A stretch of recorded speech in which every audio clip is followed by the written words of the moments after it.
So we definitely have termites up in the attic. I can't find any termites on the outside or in the house at all.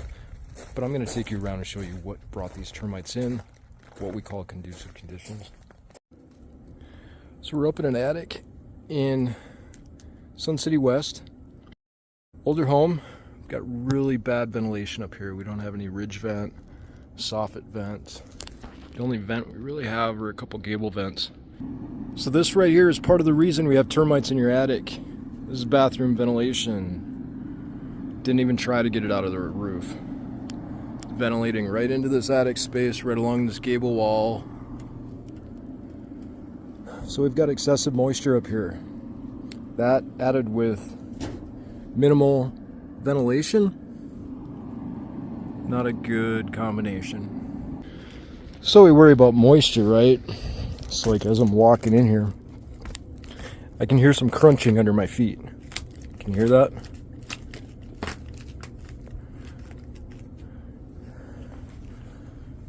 Let's see what's down here. Yeah, that's termite damage.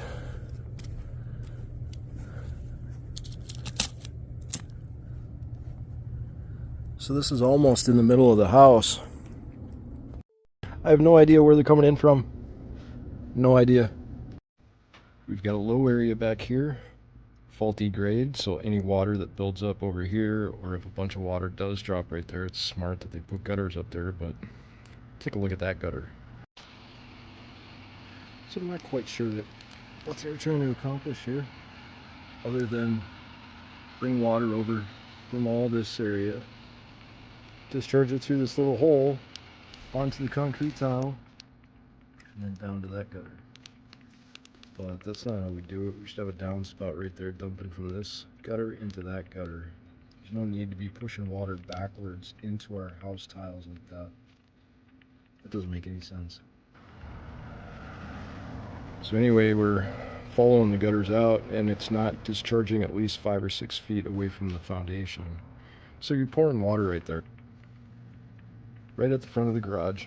I realize it's hard to get a rain gutter across the sidewalk, but you need to do a little bit more than that to get it away, especially since we can't see the foundation right there. Overgrown vegetation touching the home, you know, it's kind of a far stretch, but termites can tunnel up that tree in through all the branches and then right into your roof. We're missing some shingles right on this corner too, just right up there. That's where that shingle is missing, right on the corner there, so any water could get in that area and bring termites into the attic. More vegetation touching the home. That's got to be cut back at least 3 feet. This tree is way overgrown. This tree is way overgrown. They took wood all the way down to the ground, so there's no gap in between the ground and the wood trim around this garage door. So in theory, termites could tunnel up into your home through this and you'd never be able to find them. And on the inside of that garage door, look at all that water damage. You know, it's just wicking moisture up from the ground. Because it touches the ground, there's no way for it to dry out. See, that's so close. There's no gap there. There should be a gap, 1, so we could see termites. 2, prevent water from wicking up into this and going back into the house. You see the water damage starting to form on the door there too.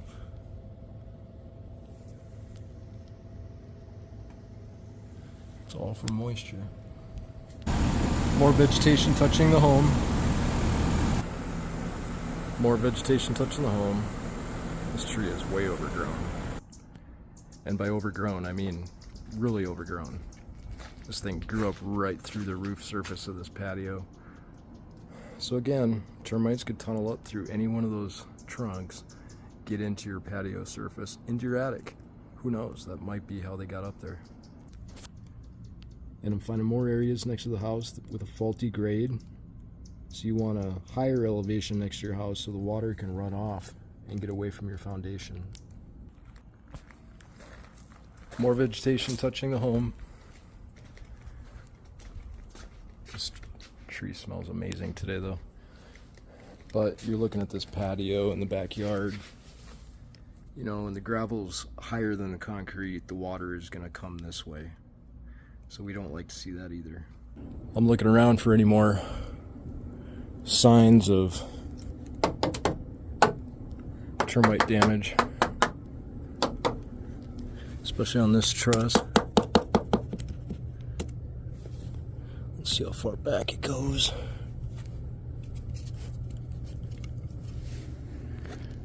Kind of feel it in here. Yeah, look at that. I shouldn't be able to do that with a good 2x4. I promise you. I'm not damaging anything. The damage is already done. Doesn't look like it went all the way through that board, but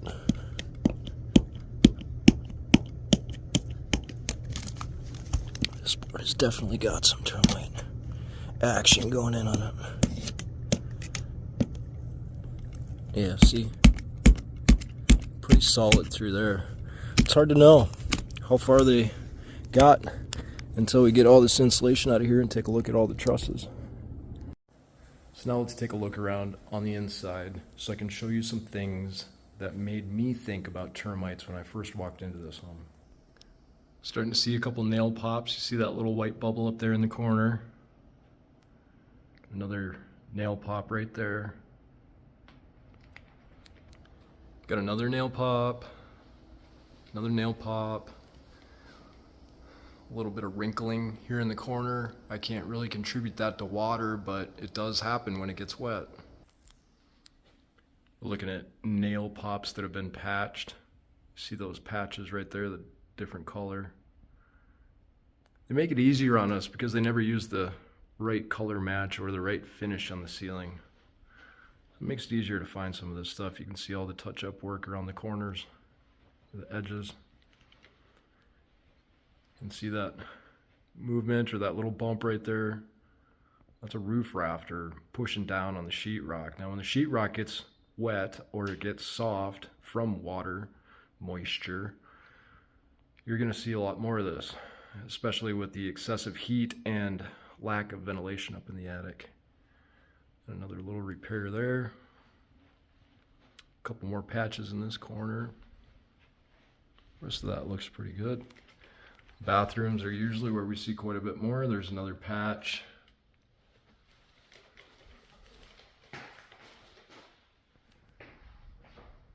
You got a nail pop right there, right in that spot. Nothing too crazy in here.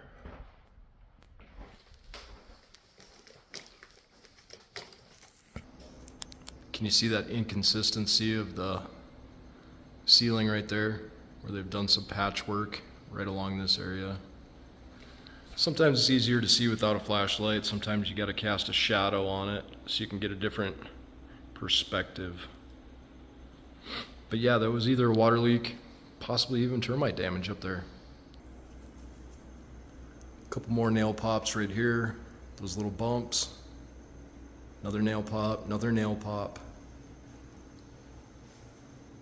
Got one right there, got one right there, got one right there. Got a couple more over here, another one right there.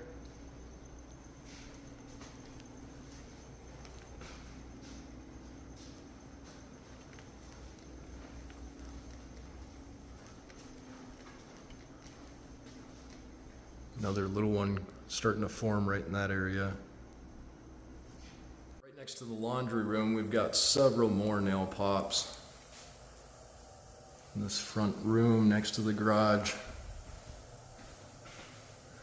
Right up there. Now we're out in the garage, and it's pretty common for me to find nail pops in the garage. Just because this isn't an HVAC or it isn't an air-conditioned space, this will get hotter and a lot more humid when the temperature changes outside. So this is why we get a lot of these cracks on the ceiling like this. Nail pops. But since they repainted everything, it's going to be kind of hard to find all of them. Got a couple more there. Nice crack forming.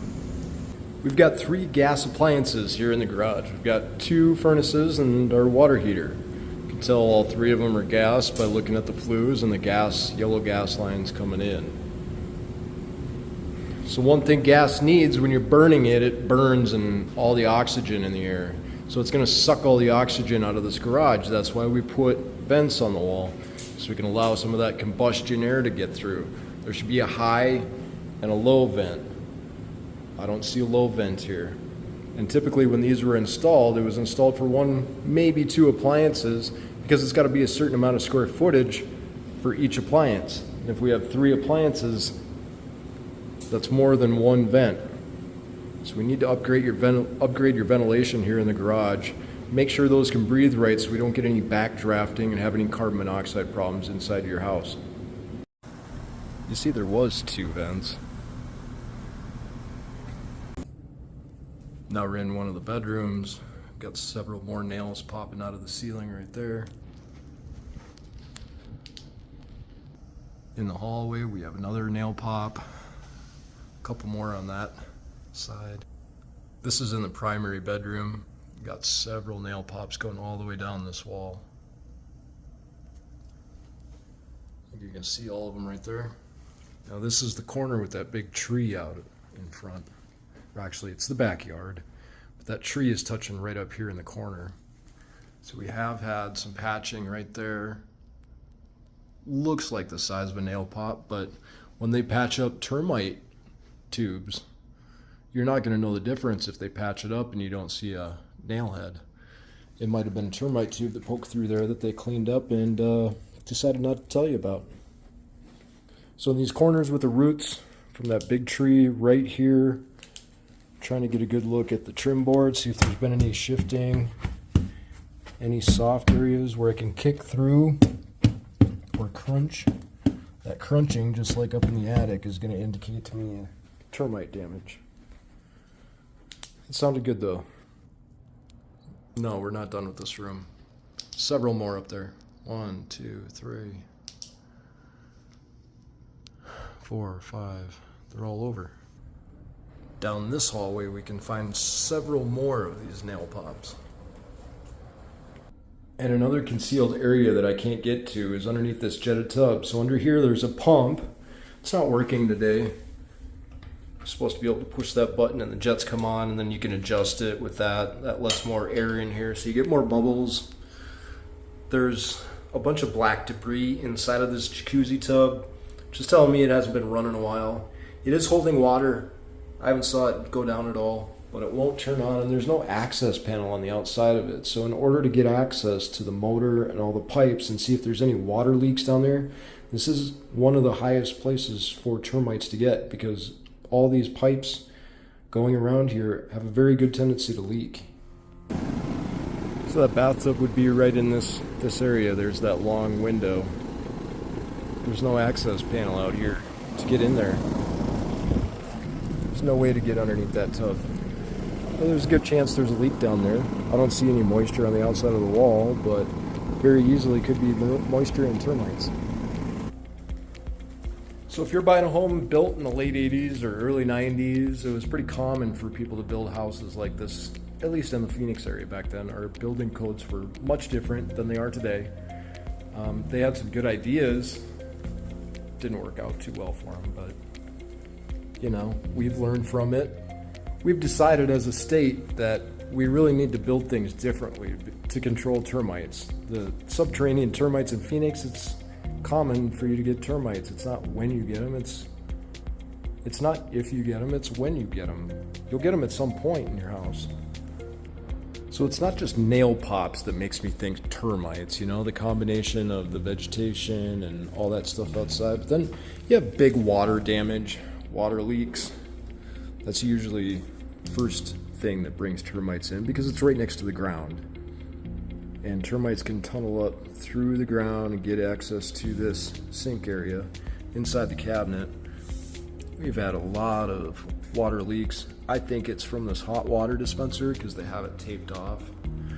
So I think that thing's leaking. I'm not testing it today, so there's no leaking going on, but this is really pushed in. Still pretty solid. I'd love to be able to take it out and see what's underneath it, but all that moisture is what is conducive to termites. You'll get subterranean termites at some point in your house in Phoenix. If you don't, go buy a lottery ticket, please. Oh, termites. What do you do?